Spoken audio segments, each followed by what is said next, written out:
हाय सांग मैंने जय जगन्नाथ पुणी थे स्वागत करुच्ची मोर पार्ट 2 को पार्ट 1 तो आपण मैंने देखिथिबे कि मु कौन बनैथिले आ कौनटा वेस्ट हेतिला एबे देखंतु बळकारे मु आ कौन बनैली आ सेटा केमिति थिला। जदि आपण माने पार्ट 1 देखि नांदी ताले कमेंट रे मु लिंक दे दउची आपण माने जाईकी देखि पारंती। ओ एमिति नुवा नुवा वीडियो देखिया पई मो चैनल को सब्सक्राइब करंतु। नुवा वीडियो रो नोटिफिकेशन पाया पई बेल आइकन को ऑन कर दियंतु।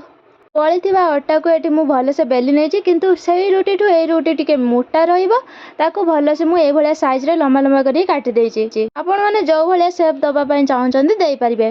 भी नख उषुम तेल रे ब्राउन कलर करके खोली नेची। एटी साइड रे मु आ गुटे करे रे नै जाईची गुटे गिना चीनी आधा गिना पानी को भले से मु फुटे नेची ता सहित नेची दुईटा इलायची गुटे तार रो सिरा दरकार नै केवल फुटी हे गला परे ताको मु दे देची। ताको भी मु भले से गुळे चलीतली कंटीन्यूअसली गुळेया पई पड़िबो टिके भी अटि गले सेटा खराब हे जिवो। आगुरो भी थरे मोर बनेथिली आ सेटा वीडियो भी छाडथिली आपण माने प्राय तो देखिथिबे न देखिथिले मो कमेंट रे लिंक अछि डिस्क्रिप्शन रे लिंक अछि आपण माने देखि पारंती।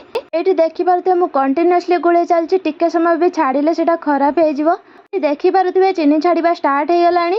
एबे गैस को ऑफ करके एमिति आउ 2 मिनिट चले नबा भले से चीनी छाड़ी हे गला परे हल्का नख उषुम हैला परे आको एमिति छाड़ी दबा पूरा ठंडा हे गला परे आपण माने मासे रु 2 मास एटा को स्टोर करि परिबे।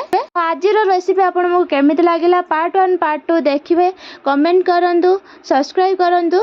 जदि भल लागुची तो वीडियो को लाइक कर दियंतु। तो एटा गुटे स्पेशल ओकेजन ने स्पेशल बनै खांतु आ घर लोक भी खवांतु। Thank you for watching.